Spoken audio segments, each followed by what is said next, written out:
What's up, guys? Reapshow here. So today I wanted to do a discussion and ranking of all the Michael Myers actors in the Halloween franchise.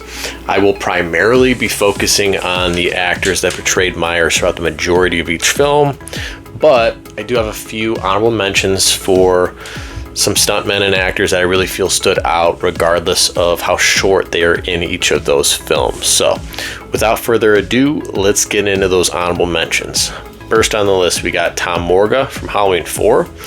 Really love what he brought to the table. He was essentially the Myers in the bandage scenes. So the truck stop where Loomis confronts Michael, that's Tom Morga. Love the physicality he brings to the role. I really feel that Myers looks the best in those scenes in the entire film, honestly. And I would have liked to see him play Myers throughout the rest of the film. Oddly enough, he was supposed to play Myers throughout the rest of the film, but they didn't really like the way he fell back in the scene where Loomis shoots at Myers. Originally, there was an additional shot of Myers falling back on the plates, and they just did not like the way it looked, and the response was to cast a new Myers and fire him, right? So always felt that was pretty harsh to fire stuntman on, but I mean, he is a stuntman, right? So, but I still feel like it's kind of a little unfair, because it's like they don't even use a variation of that shot. They didn't reshoot it with George P. Wilbur. It's like, so, at the end of the day, it's a blessing in disguise, because we got George P. Wilbur, and maybe we wouldn't have gotten him in 6, right? So, but I still would have liked to seen an alternate universe where we saw Tom Morga throughout the rest of the film, because I really love those scenes when he's like killing the mechanic and he's just got blood all over his clothes and the bandages, and just love the look of Myers in those scenes there. Next on the list, we got A. Michael Lerner from Halloween 6. He played Michael in the reshoots, so in the theatrical cut, when they nixed the cult angle and it's all in Smith's Grove, and he's essentially just laying waste to an entire cult and all those doctors, that's A. Michael Lerner. I really love what he brings to the table, because he has like a unhinged physicality to him. He even runs in a couple scenes. He seems slightly taller too, and like little leaner. Really like what he brought to the table. I've always loved those scenes he's in, especially when I was younger watching the film, before the producer's cut was really available. I always really liked those parts of that film, and interestingly enough, it was a different actor, right? But really like what A. Michael Lerner did with Halloween 6.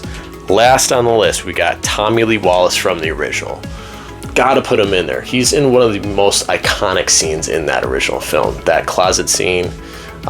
So wild that wasn't Nick Castle, that was Tommy Lee Wallace, director of Halloween 3 and It, right? So interesting that was Tommy Lee Wallace, but gotta give credit where credit is due, and he really knocked it out of the park in that scene. So let's get into this list. I got 9 actors altogether. Starting off at the bottom of the barrel, number 9, gonna be Don Shanks from Halloween 5. I've just never connected with this portrayal of the Shape. There's not a whole lot he brings to the table that feels very distinct from any of the other Myers. He doesn't really stand out. Some things that do stand out for the wrong reasons, I feel there's certain scenes he just feels clumsy in, that he just almost looks out of place in. Like the scene where he's stalking Tina and Sam, and he's like in the bushes and trees, like that could have been scary, but he's kind of just like meandering and like pacing back there. It's like, just stand still and it'll be so much scarier. But because he's kind of like stumbling around, and then like a tree branch like falls down, it's really strange. And then like obviously the fact that he's in one of the worst films in the franchise does not help his case. The music in that scene is bad. The music in the entire film is bad, right? The placement of it, should I say, right? But like I said, he just, to me, he doesn't really fit into what I view the Shape as. He feels a lot more bulked up. That's what they were really going for. They really wanted to bulk him up to kind of compete with Jason, right? That was kind of what they were doing. But that just doesn't feel like the Shape to me. You know, when you really bulk him up like that, it's like he's not supposed to be Jason. He's not supposed to be this hulking beast. And he's not quite on like a Tyler Mane level, but he's just a lot bigger than he was in 1 and 2, and this is a sequel to those films. So, you know, I get they're trying to bulk him up, but for me it just doesn't work. Like I said, it feels clumsy. It doesn't feel like the Shape to me, okay? And that's why he's number 9. So, number 8, Brad Loree from Halloween Resurrection. Now, this is another performance that, while I wouldn't say it's terrible, it's just not memorable. It's very generic, you know. I don't love what he's doing with his arms in some of those scenes where it's like he has them kind of far apart, like the scene where he's just walking down that hallway. A little goofy. Yeah, not much I can say because it's just not that memorable. Nothing about it stands out. I just wouldn't say, he just doesn't feel in line with Michael from 1 and 2 or even H2O, and this is a sequel to all of those films. So like I said, you know, with 5, it doesn't help his case that he's in one of the worst Halloween films in the franchise. You know, getting smack talk by Busta Rhymes also doesn't help, you know, but regardless, those are the cards that he was dealt. And that film essentially makes Michael Myers a joke, and it's really the only film that does that, in my opinion at least. So yeah, that being said, that is why he is at number 8. Now, number 7, Chris Duran from H2O. A lot of people would probably put him further towards the bottom. He's not quite at the bottom for me. I wouldn't say his performance is great, but I wouldn't say it's terrible. And the reason being is because he does have some nuances that do feel more aligned with the Michael from the original. It's just the fluidity of his movements. They feel more human and less robotic, less Frankenstein-like, you know, and it definitely feels more nuanced than some of the entries I just mentioned, you know. Once again, the mask situation doesn't help, right? But I do feel he delivers a decent enough performance with enough nuance to stand out a little bit, right?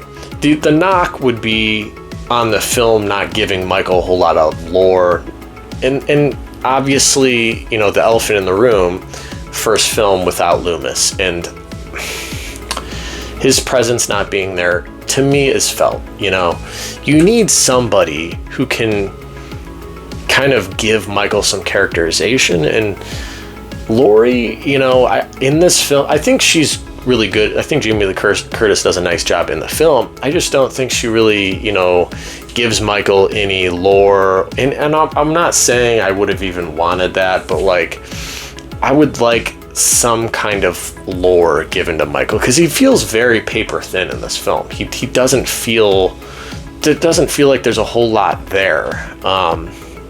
Aside from the fact that he is her brother, right, in this universe. So I guess that is some lore, but they don't really dive into it, you know? So it just feels a little thin. But his performance, while I wouldn't say it's the greatest, I also wouldn't say it's the worst, you know?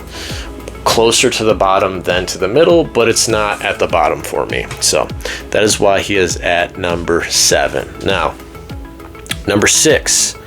Really love this portrayal, and that is Tyler Mane from Rob Zombie's Halloween 2007, and then Halloween 2 2009. Really like this pivot in direction. Originally, I was not a fan of these films. You know, it really hasn't been until the last couple of years that I've really come around to them and embraced them and come to honestly really enjoy them. Wouldn't ever say I love them.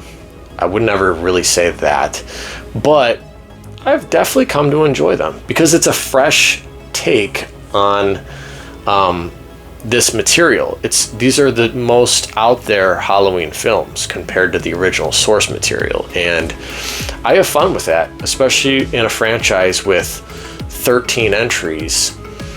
It's nice to get a pivot of direction, regardless of if it works entirely or not, right? So, that being said, really like the pivot with Myers being more brooding, a more physical presence. He's definitely more human, but he's more physically imposing and just violent in this film. And the violence in these films is just heightened to the nth degree. And I love that. I'm a slasher guy, so I'm always going to love violence. And the fact that they set Myers up differently, the violence works more in these films because this is a different universe. This is a different take on Michael Myers. So you can kind of go in a different direction, and it can work more. I wouldn't say it works entirely, but I feel like it does work more because they set it up that way, right? So, you know, he is definitely one of the most brutal and intimidating Myers out of all of them. Wouldn't say he's my favorite, but I really like his portrayal of Myers. It's definitely menacing, intimidating. I like both the direction of 1 and 2 because his performance is different. They're both incredibly brutal, but he has different nuances in each film. So really like what he brought to the table. So that is why he is at number 6. Now, number 5.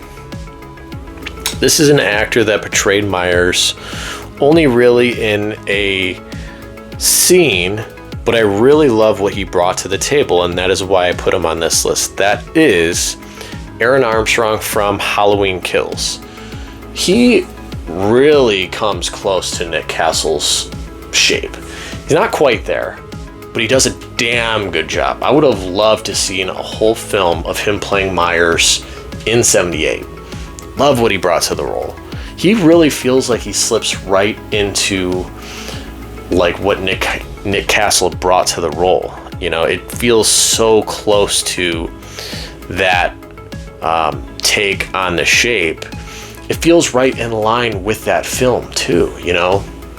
It's just cut from that exact DNA, and they came the closest to getting to the original Myers than I've really ever seen in the franchise. So you gotta give it props for being able to really come that close to resembling the aesthetic and approach of that iconic film. So that is why he is at number 5. Number 4, George P. Wilbur from Halloween 4 and Halloween 6. This is mostly in part due to what he brought to the table in Halloween 6. Not to say I dislike his performance entirely in 4.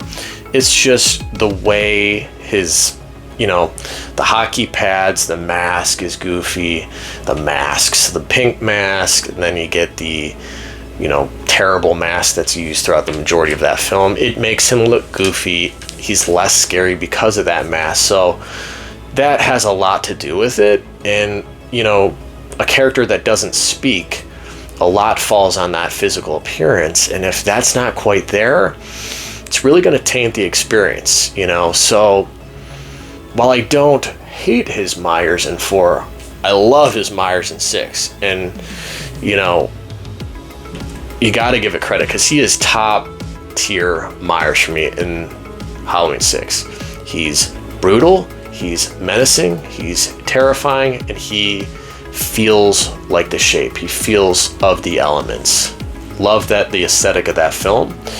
One of the best representations of fall. I really feel like they capture Halloween and the fall, autumn season very well in that film. But more importantly, the portrayal of Myers is quintessential for me. Love both cuts. Obviously, you get a Michael Lerner in the reshoots, but love what George P. Wilbur brought to the table. He does a great job as Michael Myers, and that's why he's at number 4. He would be higher for me if The Mask was better in 4, honestly. The Mask just kills me. I've warmed up to it. It still kills me. So that is why he's at number 4. Love George P. Wilbur. Now, number 3, gotta be Dick Warlock from Halloween 2. I really love what Dick Warlock brings to the table. And what's interesting to me is that I've not always loved what Dick Warlock brought to the table. In the past, I kind of didn't like it, honestly, and it's strange to me that I really love it now. But in the past, it's very different than Nick Castle's performance in 78's Halloween, where he's way more evil, and he has this slow, robotic, just borderline Frankenstein approach, but I really like it. I think it fits the film. You know, they up the gore and they expand on the lore, and he's definitely more evil and demonic, and I really appreciate that approach now. I like the pivot. I like that it's not just a carbon copy of the original. I like that he brought something different to the table. There's something unique about his portrayal, and I've grown to really appreciate it, and that is why he is up there for me. Number 3, really enjoy his portrayal as the Shape. Now, number 2 is a tough one for me because I've gone back and forth on it between 1 and 2, and as of right now, number 2 is gonna be James Jude Courtney from the new Gordon Green trilogy. Now, love his portrayal of Michael Myers. I really feel he slips right into the DNA of what you want to see in a Michael Myers performance. He really blends the supernatural with the human aesthetic well. I love the subtle nuances he brings to the table that feels in line to me with the original. You know, his performance, like I said, really feels like a continuation of that original performance in 78. And like I said, any given day, I could go back and forth on him possibly being number 1. That's how much I love his performances in those films. Regardless of how strange that trilogy is, he is one of the best parts of it. So, absolutely love James Jude Courtney's performance in those films. Number 1, Nick Castle. Love this portrayal of Michael Myers. It is quintessential Myers for me.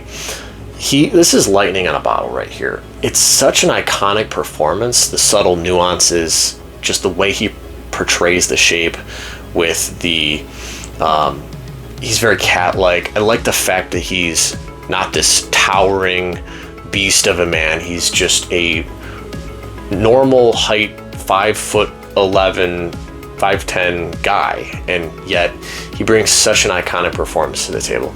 This is, like I said, it's such a lightning in a bottle performance that pretty difficult to replicate it, you know. Like Aaron Armstrong did a great job in Kills, and I love that.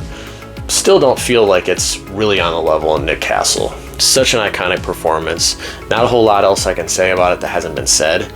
It's number 1 for me, but like I said, it kind of goes back and forth with James Jude Courtney and Nick Castle, but they're neck and neck. They're both so iconic to me, but I feel the slight edges to Nick Castle as of right now. So Nick Castle, number 1 for me. That is my list there. That's what I got. What are your guys' rankings? Let me know in the comments below. Going to continue to do some more ranking videos on Halloween, Friday the 13th, some different franchises, some movie reviews. So that's it for now. Peace.